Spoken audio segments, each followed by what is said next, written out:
Hey guys, welcome to the Browse Connection. Today we have a 2020 Lexus NX 300. I'm going to press the start stop button twice to put in the on position. The engine is off, by the way, but you could do this with the engine on. This is a 2.0 turbo. I'm going to go ahead and show you how to reset the oil light for this vehicle. So looking here in the center screen, notice the maintenance required light came on. What I'm going to do now is press the back button to clear that message. Press the right arrow key on the right side of the steering wheel. Now we're going to go ahead and scroll all the way to the right. You'll get to this section that looks like a little sprocket. Notice vehicle settings. In case you don't see it, just go ahead and hit arrow key down. You'll get to vehicle settings. Now hold the OK button down. Hold it down for a few seconds. You'll notice TPMS. That's for resetting tire sensors. Go to scheduled maintenance. Select OK. Select yes.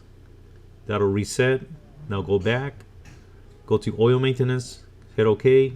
Select yes, and you're done. Go ahead and hit the back key and you can exit to the menu you had it before, and that's pretty much it. Thanks for watching. Take care.